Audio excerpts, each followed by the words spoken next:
যে সরকারি চাকরি থাকলে আর টাকা থাকলে বুইরা টাকলার সঙ্গে মেয়েরা বিয়ের পিড়িতে বসে যায়। আমার মনে হয় যদি মেয়েরা চরিত্রবান যুবকের জন্য পাগল হয়, এই বাংলার মাটিতে 80% জেনার সংখ্যা কমে যাবে, বিয়ের সংখ্যা বেড়ে যাবে। আল্লাহ যুবকদেরকে বউ দান করে দিক, পড়েন সবাই আমিন। প্রথম তাকবীর দিবেন বিবাহিত ভাইয়েরা, দ্বিতীয় তাকবীর দিবেন আমার প্রিয় সিঙ্গেল ভাইয়েরা। আমি দেখতে চাই কার গায়ের জোর কত বেশি। বিবাহিত ভাই যারা এসেছেন একটা কাশি দেন। আওয়াজ নাই রে ভাই, মান সম্মান নষ্ট হবে তো আমাদের। বিবাহিত ভাইয়েরা আপনারা আমার পক্ষের লোক, একটু কাশি দেন আরেকবার। মান সম্মানটা রাখেন, এটা মিডিয়া রেকর্ড হচ্ছে তো, কালকে আপলোড যাবে। তো বিবাহিত ভাইরা তাকবীর দিবেন, সিঙ্গেল যারা এসেছেন কিপ কোয়াইট, আপনারা কোনো তাকবীর দিবেন না, আপনারা জাস্ট বিবাহিতদের পারফরম্যান্স দেখবেন যে কারা কেমন আওয়াজ দিয়ে তাকবীর দিচ্ছে। সিঙ্গেল ভাইরা চুপচাপ থাকেন, বিবাহিত ভাইরা লিল্লাহি তাকবীর। Amazingly appreciated. আপনারা আমার থেকে নাম্বার পেয়েছেন, 70 নাম্বার দিলাম, যান। এবার সিঙ্গেলদের পালা।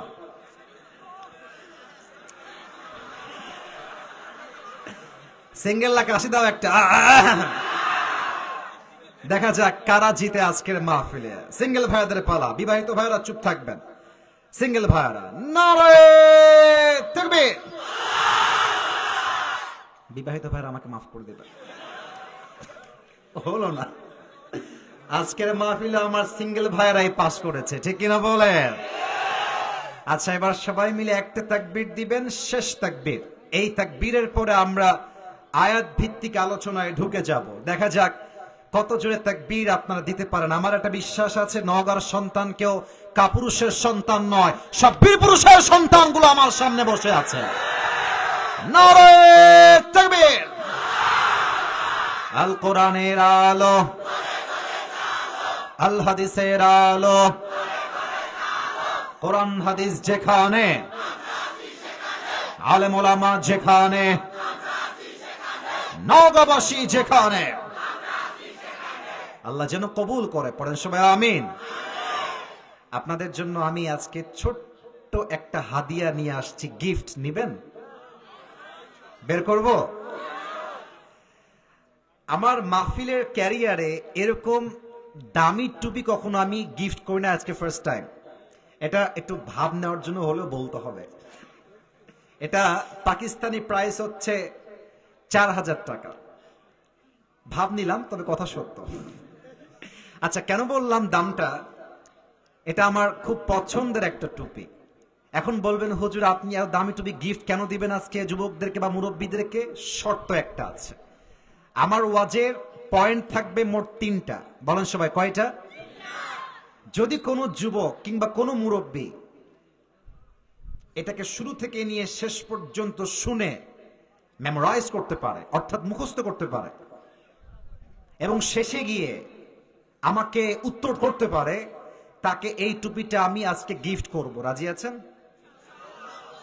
বলেন সবাই ইনশাআল্লাহ।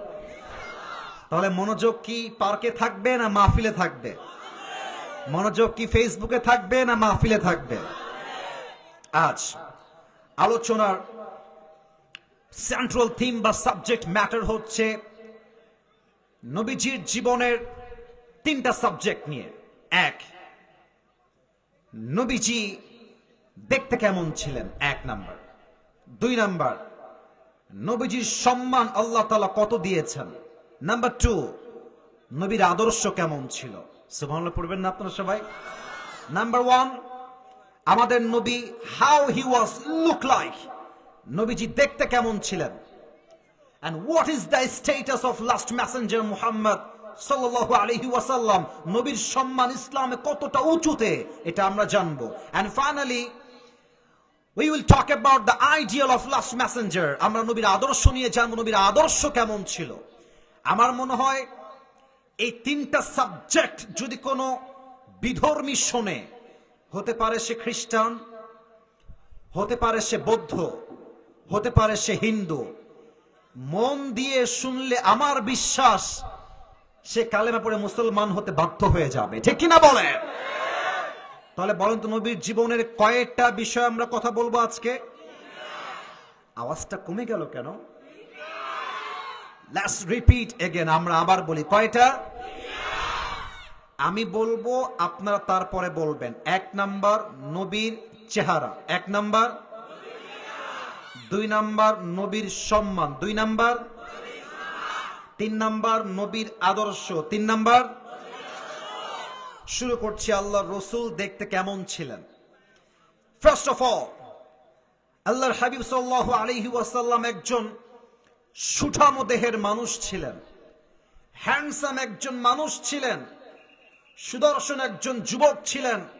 হি was a very powerful energetic boy. তার গায়ের শক্তি এত বেশি, আল্লাহর হাবিব নিজেই বলতেন, আমার ডান হাতে আল্লাহ তাআলা জান্নাতি 40 জন যুবকের শক্তি ঢুকিয়ে দিয়েছে। সুবহানাল্লাহ। ওয়া কানা কাফফুহু আলিয়ানু মিনাদ দিবাজ। নবীজির হাতের এই তালু ছিল রেশমের মতো মোলায়েম, রেশমের চাইতে বেশি মোলায়েম। কত নরম ছিল!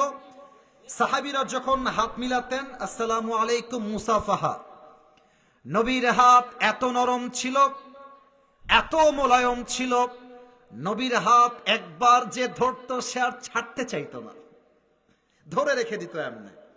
আর নবীর ভালোবাসা এত গভীর ছিল যে নবীর হাত ধরে রাখতো, নবীজি হাতটা ছড়াইতেন না যতক্ষণ পর্যন্ত সে না হাত হটাতো, নবীজি তার নিজের হাত হটাই ফেলতেন না। সুবহানাল্লাহ পড়বেন না আপনারা? Softer than silk. নবীর হাতের তালু ছিল রেশমের চাইতে বেশি মোলায়েম। ওয়া কানা রাবা'আতাম মিনাল কওম লাইসা বিত-তাওয়িল ওয়ালা বিল-কাসীর। The prophet was medium of height, neither tall nor short.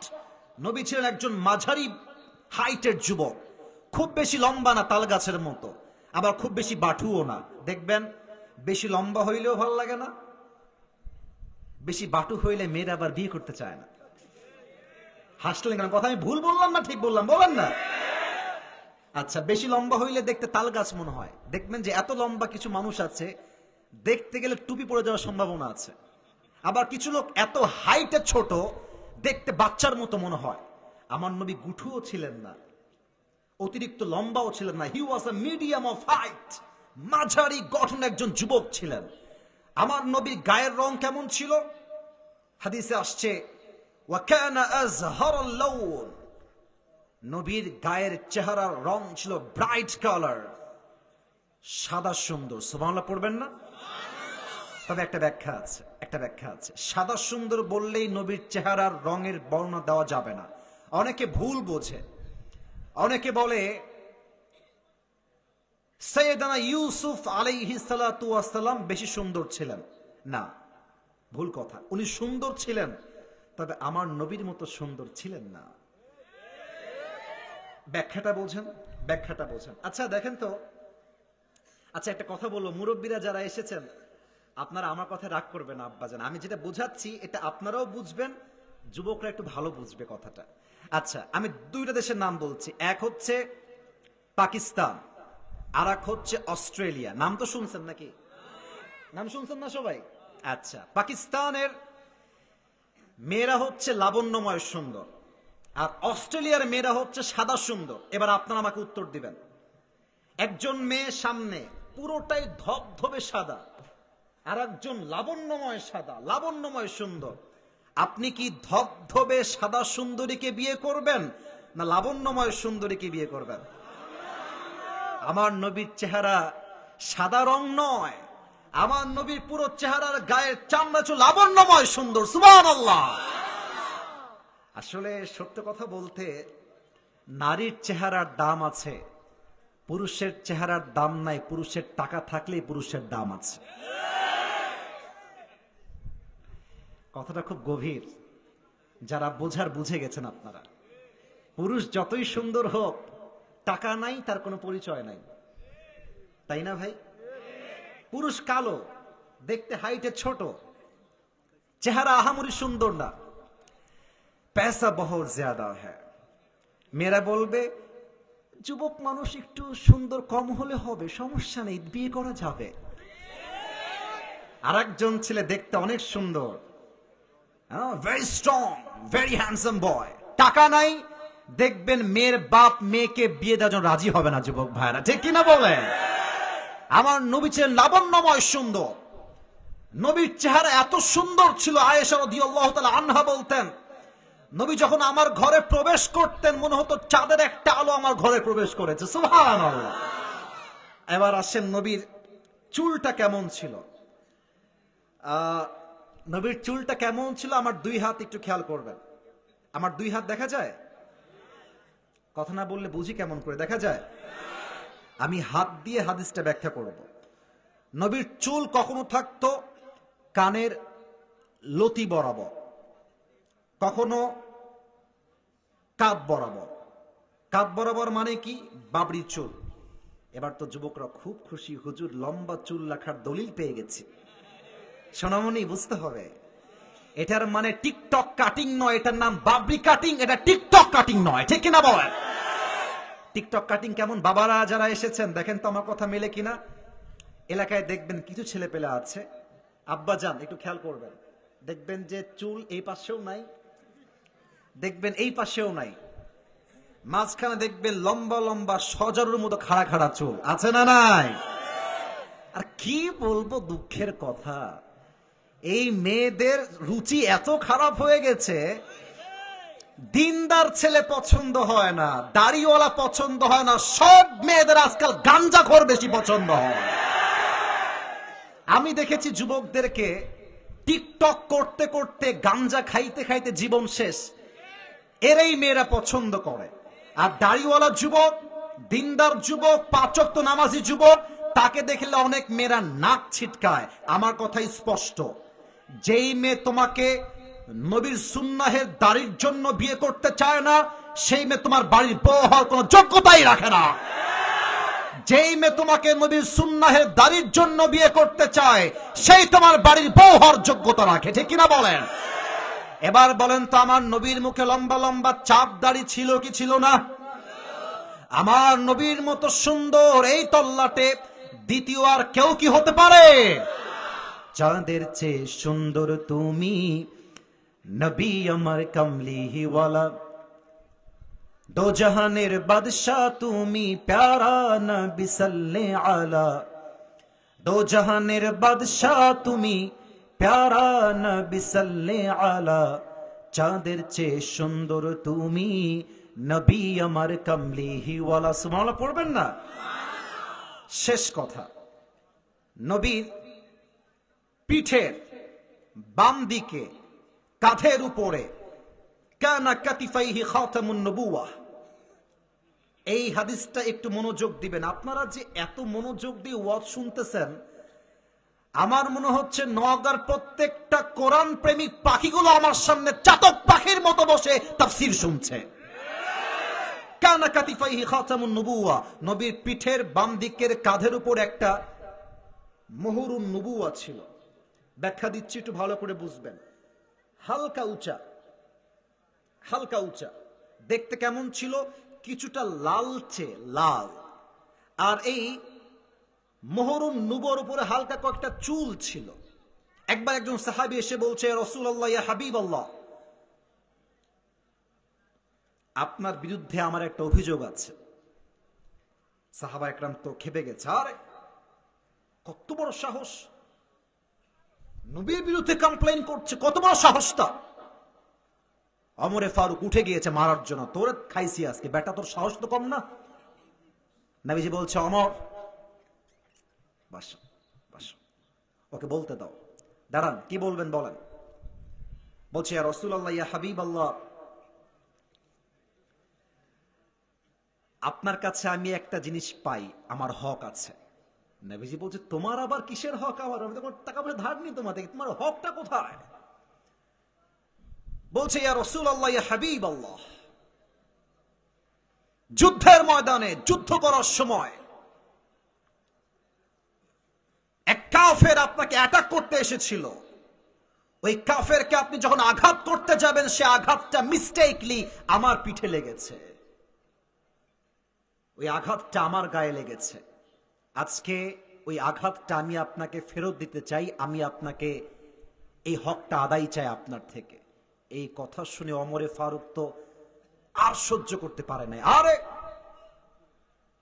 তুমি নবীর গায়ে হাত তুলবা, তোমার এত বড় সাহস, বেটা এদিকে আয়। নবীজি বলছে, অমর চুপ থাকো, একদম চুপ, কোনো কথা নাই, এদিকে আসো। ওই সাহাবী আসছে, নবীজি বলছেন, তুমি তোমার কাজ করো। ওই সাহাবী ডাক দিয়ে বলছে, ইয়া রাসূলুল্লাহ, ইয়া হাবিবাল্লাহ, এমন করে করলে আমার হক আদায় হবে না। যুদ্ধের ময়দানে যখন আমার গায়ে আঘাত লেগেছিল, আমার গায়ে কোনো কাপড় ছিল না, আমার দেহে কোনো জামা ছিল না, নিচে জামা ছিল, উপরে আমার দেহটা উলঙ্গ ছিল, আমি জামাবিহীন ছিলাম। অতএব আপনি যদি হকটা আদায় করতে চান, আপনাকে আপনার এই জামাটা খুলতে হবে। ওমরে ফারুকের চোখ তো লাল হয়ে গেছে। বেটা, প্রথমে বললি অভিযোগ, দ্বিতীয়বার বললি গায়ে হাত তুলবি, তৃতীয়বার বলছিস জামা খুলতে হবে, তোরে খাইছি আজকে। এক লাফ দিয়ে উঠে আসছে। নবীজি বলছে, ওমর বসো, বান্দার হিসাব বড় কঠিন। নামাজ পড়বেন না, আল্লাহ মাফ করতে পারে। যাকাত দিবেন না, আল্লাহ মাফ করতে পারে। হজ করবেন না, আল্লাহ মাফ করতে পারেন, এটা আল্লাহর হক। বাট বান্দার হক যে নষ্ট করবে, বান্দা মাফ না করলে আল্লাহ কখনো মাফ করবে না, ঠিক কিনা বলে? ওকে ওর কাজ করতে দাও। তো আমার দিকে একটু খেয়াল করবেন, বামের ভাইয়েরা একটু খেয়াল করবেন। নবীজি তার দেহের জুব্বাটা পেছন দিক থেকে হালকা উঠিয়েছেন, এই পর্যন্ত উঠেছে, এই পর্যন্ত, জাস্ট খুলবেন। যখন জামাটা এখান থেকে উঠিয়েছেন, বাম দিক থেকে মোহরুন নবুয়া জাস্ট আ লিটল বিট হালকা বের হয়েছে। ওই সাহাবী যখনই মোহরুন নবুয়া বের হতে দেখেছে, দৌড় দিয়ে এসে নবীজির মোহরুন নবুয়াতে চুমু খেয়ে ফেলেছে, আর ডাক দিয়ে বলছে, ইয়া রাসূলুল্লাহ, ইয়া হাবিবাল্লাহ, আমাকে মাফ করবেন হে আল্লাহর হাবিব, আমি আপনার গায়ে আঘাত করব কেমন করে? আপনার জন্য আমার জীবন কোরবান, মায়ের জীবন কোরবান, বাবার জীবন কোরবান। হে আল্লাহর রাসূল, আমি আপনাকে আঘাত করতে চাই নাই, আপনার মোহরুন নবুয়াতে চুমু খেয়ে আমি আমার ঠোঁটটাকে জাহান্নামের আগুন থেকে মুক্তি পাওয়ার জন্য চুমু দিয়ে দিয়েছি। কানা কাতিফাইহি খাতামুন নবুয়া, নবীজির পিঠের বাম দিকে ছিল মোহরুন নবুয়ার সিল। তাহলে নবীজির চেহারা, নবীজির চুল, নবীজির গায়ের রং, নবীজির হাইট, নবীজির কাঁধের মোহরের সিল, আমরা যা বুঝলাম, নবীর চেহারা কি কম সুন্দর না বেশি সুন্দর? আপনারা ইমানের কথা এত আসতে বলে কেন? কম সুন্দর না বেশি সুন্দর? He is out of any kind of comparison. কোন দিক থেকে আমার নবীর সঙ্গে কারো কোনোভাবেই কোনো তুলনা হতেই পারে না। Beyondless, bottomless, boundless, he is totally out of any kind of comparison. আমার নবীর চেহারার মতো পুরো পৃথিবীর সমস্ত চেহারা এক করলেও আমার নবীর চেহারা সবচেয়ে সুন্দর হয়ে যাবে, ঠিক কিনা বলেন? এক নাম্বার ছিল নবীজির চেহারা কেমন, এক নাম্বার শেষ। দুই নাম্বার শুরু করতে চাই, তবে তার আগে একটা তাকবীর দিব সবাইকে নিয়ে। এটা কাশি দেন, মাশাআল্লাহ। এই সাদা গেঞ্জি সোনামণি নতুন, বসো না, বসো না, না না, তোমার তো বউ নাই, তুমি যাবা কই? বসো না, বসো বসো, একটু পরে যাও, একটু পরে যাও বাবা, বসো। তোর বউ নাই রে, তোর বউ থাকতে কি করবি রে বাবা? হ্যাঁ, চুপ করে একদম খবরদার, ওকে খেয়াল রেখো। ওয়াশরুম একটু পরে যাবা। পেবারে তাকবীর দেন, নারে তাকবীর। নবীর চেহারা কেমন আমরা শেষ করলাম। দুই, আমার নবীর সম্মান। জাস্ট একটা প্রশ্ন করব, এর মাঝে নবীর সম্মানটা বুঝাই দিব। আমি যদি প্রশ্ন করি নওগাঁর ভাইদেরকে যে প্রিয় ভাইরা বলেন তো আল্লাহর দেওয়া আপনার জীবনের সবচেয়ে বড় নিয়ামত কি? কেউ বলবে মা, কেউ বলবে আমার বাবা, কেউ বলবে আমার বউ, কেউ বলবে আমার চাকরি, কেউ বলবে আমার রূপ, কেউ বলবে আমার চেহারা, কেউ বলবে আমার টাকা, কেউ বলবে আমার বাড়ি, কেউ বলবে আমার গাড়ি। নিয়ামতের কোনো অভাব নাই। কিন্তু কখনো কি ভেবেছেন আমি একজন মুসলমান, আমার জীবনের সবচাইতে বড় নিয়ামত কি? কখনো কি ভেবেছেন? আল্লাহ তাআলা বলছেন আমাদের জীবনের সবচেয়ে বড় নিয়ামত কি? আল্লাহ রাব্বুল আলামিন বলছেন 4 নাম্বার পারা, লাকাদ মান্নাল্লাহু আলাল মুমিনিনা ইয বা'আথা ফীহিম রাসূলা। আল্লাহ বলছেন বান্দা, তোমার জীবনের সবচেয়ে বড় নিয়ামত তোমার মা নয়, তোমার জীবনের সবচেয়ে বড় নিয়ামত তোমার বাবা নয়, তোমার জীবনের সবচেয়ে বড় নিয়ামত তোমার চোখ নয়, তোমার জীবনের সবচেয়ে বড় নিয়ামত তোমার হাত নয়, বাড়ি নয়, গাড়ি নয়, টাকা নয়, অর্থ নয়, সম্পদ নয়। এবার বান্দা ডাক দিয়ে বলছে, আল্লাহ আমার জীবনের সবচেয়ে বড় নিয়ামত তাহলে কি হবে? এবার আল্লাহ জবাব দিচ্ছেন, লাকাদ মান্নাল্লাহু আলাল মুমিনিনা ইয বা'আথা ফীহিম রাসূলা। ও আমার বান্দা, তোমার জীবনের সবচেয়ে বড় নিয়ামত হলো আমি তোমাকে শেষ নবীর উম্মত করে দুনিয়াতে পাঠিয়ে দিয়েছি। This is the biggest mercy in your life, that I have sent you as a follower of last messenger Muhammad সাল্লাল্লাহু আলাইহি ওয়াসাল্লাম। তোমার জীবনে সবচেয়ে বড় নিয়ামত তুমি শেষ নবীর উম্মত হয়ে এসেছো। আপনারা একজন নবীর নাম বলবেন, আমি ক্লু দিচ্ছি। আপনারা নাম বলবেন, আমি নাম বলবো না, ক্লু দিচ্ছি, দেখা যাক নামটা ধরতে পারেন কিনা।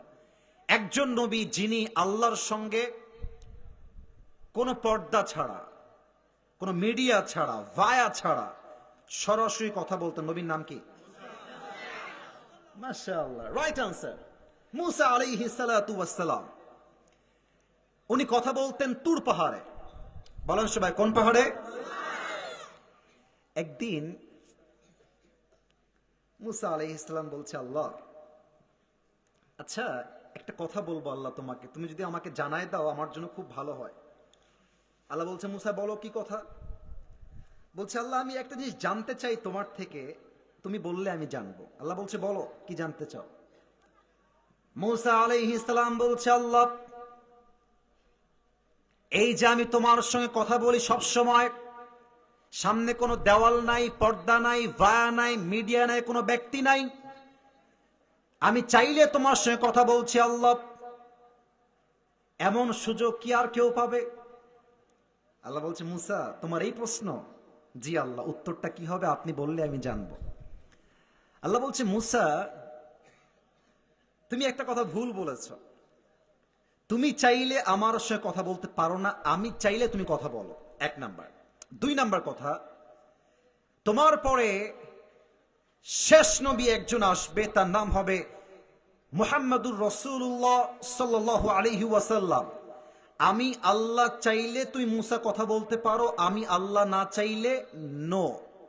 তবে সেই নবীর উম্মতরা যখন চাইবে, আমি আল্লাহ চাই কিংবা না চাই, দ্যাট ডাজন্ট ম্যাটার, তারা যখনই চাইবে তারা আমার সঙ্গে সরাসরি কথা বলতে পারবে। কিভাবে? আল্লাহর হাবিব বলেছেন, যখন বান্দা কোরআন তেলাওয়াত করে বান্দার কানেকশন সরাসরি আল্লাহর সঙ্গে জুড়ে যায়। সুবহানাল্লাহ। তুমি চাইলে কথা বলতে পারো না, আমি চাইলে বলো।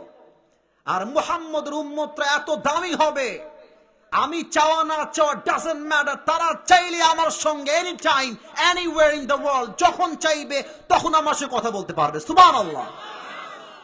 বলেন তো নবীজির চাচার নাম কি ছিল? প্যাচ খাচ্ছেন নাকি? আব্দুল মুত্তালিব না আবু তালেব? দাদার নাম আব্দুল মুত্তালিব, চাচার নাম? আরো কয়েকটা প্রশ্ন করেই ফেলি কারণ সামনে ওয়াজ করতে হবে আমাকে। বলুন তো নবীজির মায়ের নাম কি ছিল? আমি আটকাবার জন্য বলছি না, আমি চাচ্ছি স্মরণ হোক সবার। বলেন নবীজির মায়ের নাম কি? আর একটা ছোট্ট প্রশ্ন, নবীজির দুধ মায়ের নাম কি? মাশাআল্লাহ, হালিমাতুস সাদিয়া রাদিয়াল্লাহু তাআলা আনহা।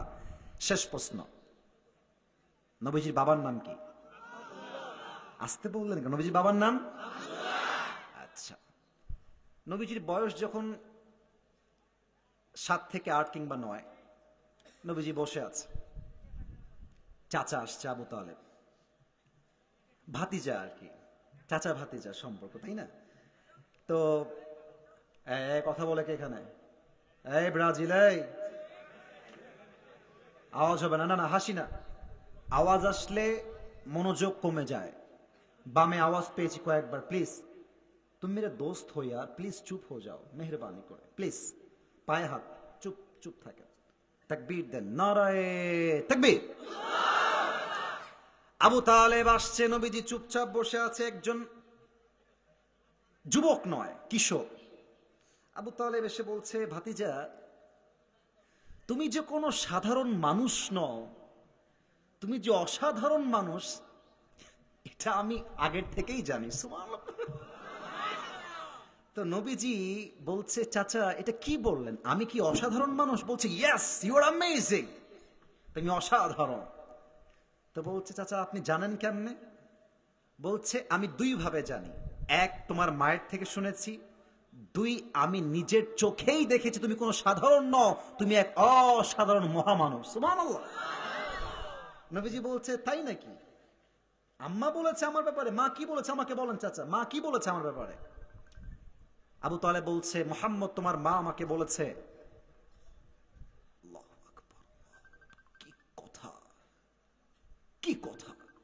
তোমার মা আমাকে বলেছে, ফোনটা অফ করবেন মেহেরবানি করে।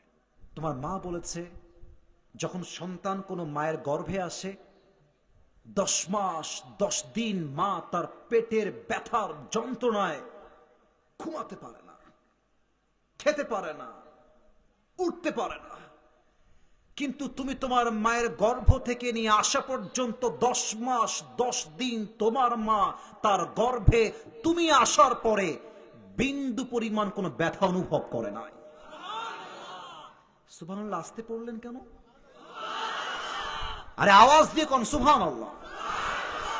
চাচা আর কি শুনেছেন আমাকে বলেন, আমাকে বলেন চাচা কি শুনেছেন আর? বলছে, মুহাম্মদ তুমি যখন তোমার মায়ের গর্ভে এসেছো, তোমার মা কুয়ার থেকে পানি নেওয়ার জন্য রশি আর বালতি নিয়ে গিয়েছে। অন্যদিন রশি বালতিতে আটকে পানি উঠাইতে হয়।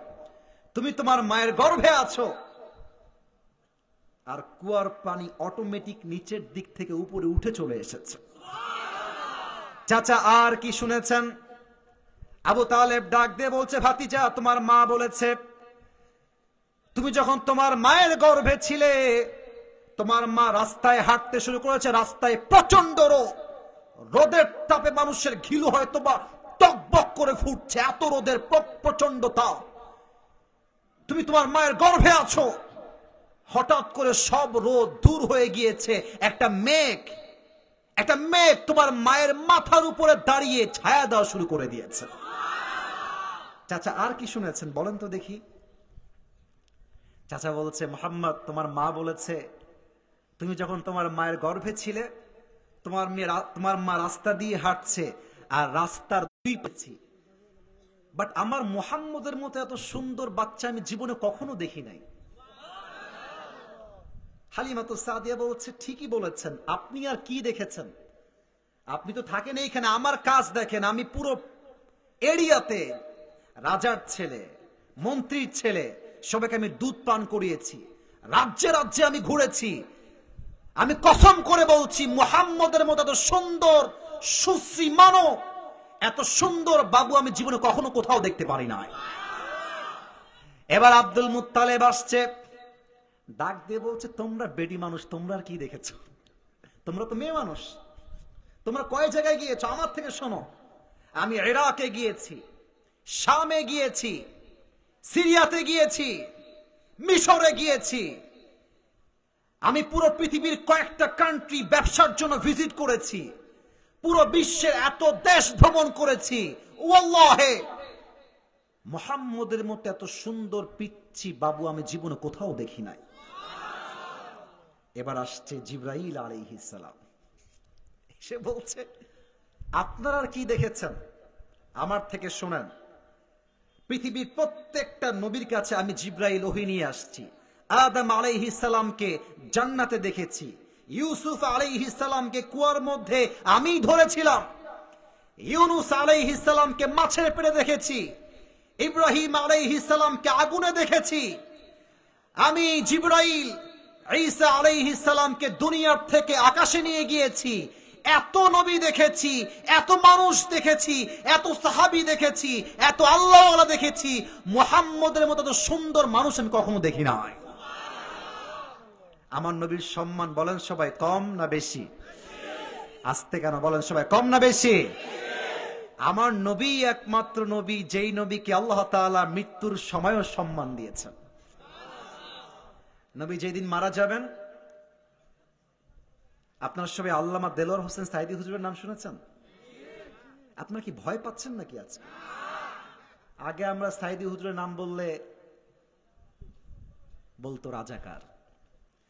এখানে দল বুঝি না, মত, কোনো কথা নাই। যদি কেউ আমাকে রাজাকার বলে গালি দেয়, সাইদি হুজুরের নাম বলার জন্য পিঠের চামড়া নওগাঁ মানুষ একটাও বাকি রাখবে না আজকের মাহফিলে। ওই দিন শেষ। আজহারী সাহেব বলেছিলেন যে রাজাকার রাজাকার খেলার দিন শেষ, এই সব বাঙালি এখন আর খায় না, আর গনেও না। আর একটা কথা আপনার রাগ করবেন না বলেই ফেলি, সামনে আমার মিডিয়ার ভাইরাও এসেছেন, আমরা কিন্তু 5 আগস্টের পূর্বে স্বাধীনভাবে কথা বলতে পারি নাই, সত্যি বলছি। আমি রাজনীতি করার জন্য মাহফিলে আসি নাই। ফার্স্ট অফ অল আমি ডিক্লেয়ার দিলাম আমি কোন রাজনৈতিক ব্যক্তি নই, তবে কিছু কথা না বললে বেঈমান হয়ে যাব আমরা, হক আদায় হবে না। সত্য কথা কি জানেন, 5 আগস্টের পূর্বে মাহফিলে গেলে লিস্ট দেওয়া হতো, হুজুর খবরদার যাবেন না, ওই বিষয়ে কোনো দরকার নাই, আপনি জাস্ট মাটির নিচের ওয়াজ করবেন, মাটির উপরে গেলেই আপনার খবর আছে। আমার এখনো মনে আছে, আচ্ছা বলে ফেলবো, রাগ করবেন না তো আবার? না রাগ করবেন মনে হয়, থাক। একজন পুলিশ ভাইকে আমি ধন্যবাদ জানাই, ভাই দাড়ি রাখেন, তাবলীগ করেন, মাশাআল্লাহ, ভেরি জেন্টলম্যান, খুবই সুন্দর চেহারা, বিয়ে করেছে, 2টা বাবুও আছে, পুলিশ, প্রফেশনালি একজন পুলিশ। আমাকে কয়েকদিন যাবত কল দিচ্ছে যে আপনার সঙ্গে একটু কথা আছে, আপনি একটু দেখা করেন। আমি তো ভয়ে আছি, কিরে কি বলে আর কি করে আল্লাহ মাবুদই ভালো জানে, but I was feeling like যে ঠিক আছে, লোকটা মনে হয় আমার ওয়েল উইশার হবে, যাই কথা বলে আসি। গেলাম, আমাকে বসালো। তখন আজহারী সাহেব দেশে নেই, আর আলহামদুলিল্লাহ তখন আমাদের মাহফিলে অনেক লোক আসতো, ইউটিউবে মানুষ দেখতো, ফেসবুকে অনেক মিলিয়ন মিলিয়ন মানুষ দেখতো। এটা আমি শো অফ না, জাস্ট বোঝাবার স্বার্থে বলছি। অর্থাৎ আজহারী হুজুর যাওয়ার পরে মানুষ আমাদেরকে একটু বেশি ভালোবাসতো, কারণ আজহারী সাহেব দেশে ছিলেন না, এই জন্য। এটাকে আমি ভুল বললাম না সত্যি বললাম ভাই? মানে একটা মানুষ নাই, তার মতো কেউ কথা বলে, তাকে কেউ অনুসরণ করতে ভালোবাসবে না ভাই? সেই হিসেবে ভালোবাসতো মানুষ আমাকে।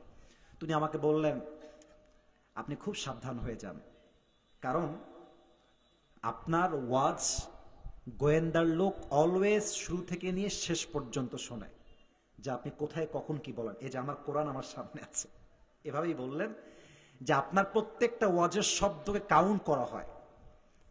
একটা দলের নাম বললেন তিনি, দলটা আমি উল্লেখ করবো না, যে আপনি সেই দলটা করেন কিনা এটাকে অবজার্ভ করা হয়। তো আমি বললাম যে ভাই তারপরের আপডেট কি বলেন? উনি বললেন যে আপনার মাটির নিচের ওয়াজ ছাড়া কোনো গতি নাই, সাবধানে ওয়াজ করেন। এবং উনি বললেন যে আপনি জাস্ট এ থেকে বিতে যাবেন, গ্রেফতার হয়ে যাবেন। তো এই কথা আমি আমার বাবাকেও আজ অব্দি বলি নাই, আজকেই প্রথম বললাম, কারণ দেশটা এখন স্বাধীন হয়েছে। এখন যদি আমরা ভয় পাই, তবে আমরা বীর পুরুষের বাচ্চা নই, কাপুরুষের বাচ্চা হয়ে মরবো, ঠিক কিনা বলে? তা আমি তখন নিয়ত করলাম যে কথা আমি বলেই ছাড়বো, বাট স্ট্র্যাটেজি চেঞ্জ করতে হবে, মানে গ্যাপে গ্যাপে মারতে হবে। অর্থাৎ সব কথা স্পষ্ট না বললেও ইঙ্গিতে তো বলা যায় যুবক ভাইরা, ঠিক কিনা বলো? তো সেই সময়টা চেঞ্জ হলো 5 আগস্টের পরে। এখন আমাদের কথা একটা, কোন দল পতন ঘটেছে মানেই সেই দলকে আমরা গালি দিব তা নয়। আমাদের কথা একটা, তওবা যে করবে সে আমার ভাই হয়ে যাবে, এবং আমরা সবাই মিলে আগামীতে ইসলামের রাজ কায়েম করব, করের রাজ বাংলাদেশে কায়েম করব, ঠিক কিনা বলেন? তা আমি যে হাদিসটা আপনাদের সবাইকে বলছিলাম, নবীজির যেদিন ইন্তেকাল হবে, এই বিষয়টা নিয়ে আমি সাইদি হুজুরের একটা ওয়াজ শুনছিলাম, যে ওয়াজটা আমি যে কতবার কান্না করেছি ওয়াজটা শুনতে গিয়ে আমার নিজেরও মনে পড়ে না, এত কান্না আসে ওয়াজটা শুনলে। নবীর যেদিন ইন্তেকাল হবে, নবীর গায়ে প্রচন্ড পরিমাণে জ্বর, জ্বরের যন্ত্রণা, নবীজির চোখ লাল হয়ে গিয়ে, চেহারাও লাল হয়ে গিয়েছে। জ্বরে নবীজি একবার ডান কাত হচ্ছে, একবার বাম কাত হচ্ছে। জ্বরের যন্ত্রণা, নবীজি বিছানা থেকে উঠতেই পারছেন না। ইতিমধ্যেই এশারের নামাজের সময় হয়ে গিয়েছে, নবীজি আসছেন না। সাহাবা একরাম অপেক্ষায়, নবীজি আসবেন, নবীজি ইমাম হবেন, আমরা হব মুসল্লি। সময় গড়িয়ে যায় 8টা থেকে 9টা, 9টা থেকে 10টা, কিন্তু নবীজি আসেন না। সাহাবা একরাম বুঝে গিয়েছে নবী হয়তো বার আসবেন না। আবু বকর রাদিয়াল্লাহু তাআলা আনহু ইমাম হয়ে দাঁড়িয়ে গিয়েছেন। আল্লাহু আকবার, সানা পড়েছেন, কেরাত পড়েছেন। কেরাতের মধুর সুর নবীজির ঘর পর্যন্ত পৌঁছে গিয়েছে। নবীজি বলছেন, আয়েশা, নামাজ কে পড়াচ্ছে? ইমামকে? আয়েশা বলছেন, আজকে আমার বাবা আবু বকর ইমাম হয়ে দাঁড়িয়ে গিয়েছে। সুবহানাল্লাহ পড়বেন না? তো একটু আমাকে দেখবেন, না হয় হাদিসের মর্মার্থ বুঝবেন না। নবীজি বালিশে শুয়ে আছেন ডান কাত হয়ে। বাম কাত না ডান কাত? কথা না বললে বুঝি কেমনে, বাম কাত না ডান কাত?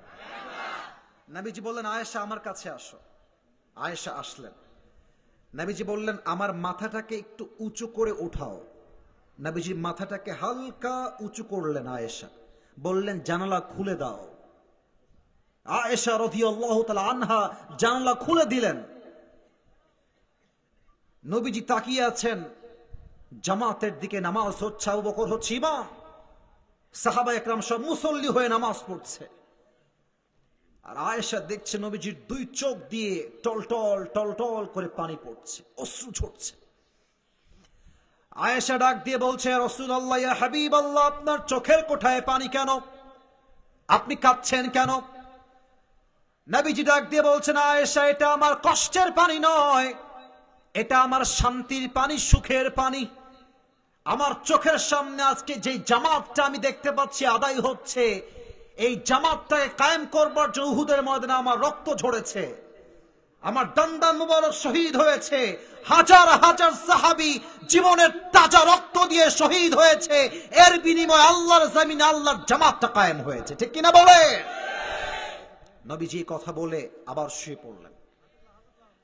ফজরের নামাজের সময় যখন হয়ে গেল, জামাতের সঙ্গে নামাজ পড়লেন।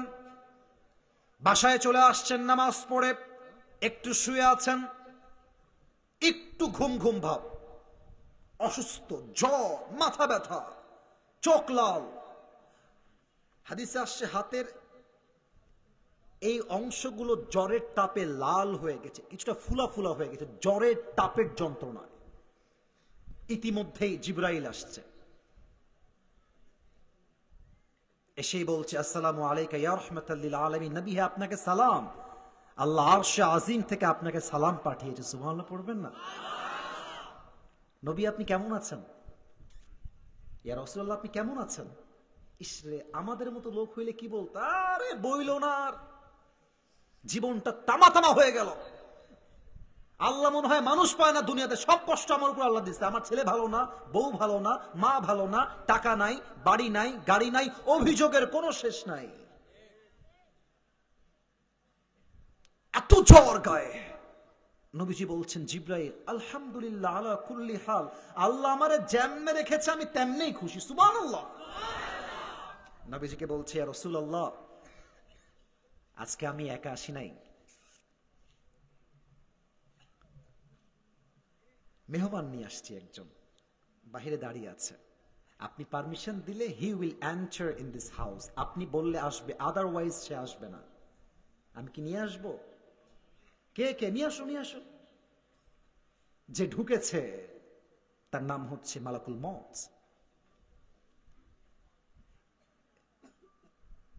মালাকুল মউত নবীর ডান পাশের শিউরে দাঁড়িয়ে প্রথমেই নবীর শানে সালাম পেশ করেছে, আর ডাক দিয়ে বলছে, ইয়া রাসূলুল্লাহ, আদম থেকে নিয়ে শুরু করে ঈসা আলাইহিস সালাম পর্যন্ত যত নবী, যত আল্লাহর ওলি, আপনার যত সাহাবী, সবার জান আমি মালাকুল মউত কবজ করেছি, but you are the first man, আপনি প্রথম মানুষ যার কাছে এসে আমি সালাম পেশ করেছি। ইয়া রাসূলুল্লাহ, ইয়া হাবিবাল্লাহ, আপনি প্রথম মানুষ যাকে আমি সালাম দিয়েছি। নবীজি উত্তর দিলেন, বললেন, ওয়া আলাইকুম আসসালাম। নবীজি ডাক দিয়ে বলছে, মালাকুল মউত, কি জন্য আসছো, কি তোমার কাজ, আমাকে বলো। মালাকুল মউত ডাক দিয়ে বলছে, রাসূলুল্লাহ, ইয়া হাবিবাল্লাহ, আমি তো নিজের ইচ্ছা আসিনি, আমাকে পাঠাইছে একজন, বলেন সবাই তিনি কে? নবীজি, আমি আপনাকে নেওয়ার জন্য এসেছি, কিন্তু নবী একটা কথা বলবো, আল্লাহ আমাকে বলেছেন, এই মালাকুল মউত, খবরদার, এটা আমার হাবিব, বেয়াদবি যেন না হয়। আমার হাবিবকে বলবা, আপনি কি যেতে চান নাকি থাকতে চান? যদি যেতে চান নিয়ে যাব, যদি থাকতে চান রেখে যাব। তার মানে মৃত্যুটাও নবীজিকে পারমিশন চাচ্ছে যে আমি আপনার কাছে আসব নাকি আসব না। আপনি বললে আসব, না বললে গো ব্যাক, ফিরে যাব। তো এখানে তো অনেক যুবকরা বসে আছো, দেখবা যে ঈদ চলতেছে, তোমাদের এখানে দেখলাম একটা মোড় আছে, ওই আসার সময় দেখলাম 5 জন যুবক বসে আছে। একজন নাম হচ্ছে মুরসালিন, আর একজন নাম হচ্ছে ইয়াসিন, আরো 3 জন বন্ধু আছে। একজন যুবক বলছে, এবার চল আমরা ঈদে কক্সবাজারে ঘুরে আসি। তো এখানে কয়েকটা দল হয়ে যাবে, এক দল বলবে যাব, আর এক দল বলবে যাব না। তো মুরসালিনের বেস্ট ফ্রেন্ড হচ্ছে ইয়াসিন। যখনই বলেছে কক্সবাজার যাব, তখন মুরসালিন তাকাবে ইয়াসিন, দেখি রে তুই যাবি? যখনই মুরসালিন বলবে যে ইয়াসিন চল ঘুরে আসি এবার, তখন দেখবেন যে ইয়াসিন বলবে হ্যাঁ হ্যাঁ আমিও যাব, কারণ আমার বন্ধু যাবে। ঠিক কিনা বলেন? তো মালাকুল মউত বলছে, নবী আপনাকে নেওয়ার জন্য এসেছি। এবার নবীজি মালাকুল মউতের চোখের দিক থেকে চোখটা ফিরিয়ে, ডানেই আছে জিবরাইল। আমার কথা বোঝা যায় ভাই? একটু বলবেন মেহেরবানি করে, আমার কথা কি বোঝা যায়? জিবরাইল আমার চোখ দেখবেন, ইঙ্গিত। কি করব? যাব না থাকবো? জিবরাইলের মাথা নিচু হয়ে গেছে। জিবরাইল বলছে, ইয়া রাসূলুল্লাহ, আল্লাহ আপনাকে দেখার জন্য অপেক্ষায় বসে আছে, আপনি গেলেই ভালো হবে, গেলেই ভালো হবে। নবীজি বুঝে গেছেন যে আমার দুনিয়াতে থাকার সময় শেষ। নবীজি বলছে, আইনা আয়েশা, আয়েশা কোথায়? ওকে ডেকে নিয়ে আসো, একটা কথা বলে আমি দুনিয়া ত্যাগ করতে চাই। আইনা আয়েশা, আইনা আয়েশা। আয়েশা দৌড় দিয়ে আসি, ইয়া রাসূলুল্লাহ কি লাগবে বলেন, কি লাগবে আমাকে বলেন। নবীজি ডাক দিয়ে বলছে, আয়েশা তোমাকে কয়েক টুকরা স্বর্ণ দিয়েছিলাম, গোল্ডের টুকরা, সে স্বর্ণগুলো কোথায়? বলছে, নবী খুব যত্ন করে রেখে দিয়েছি, কি করবো আপনি বলেন। বলছে, এখনই সমস্ত স্বর্ণ আল্লাহর রাস্তায় দান করে দেব। নবীজি, থাক না, ওগুলো থাক, ফাতেমার কাজে আসবে, আমার কাজে আসবে, থাক না। আল্লাহু আকবার। নবীজি বলছেন যে না না না, রাখা যাবে না, দান করে দাও। নবীজি, কেন দান করব? আমি এমন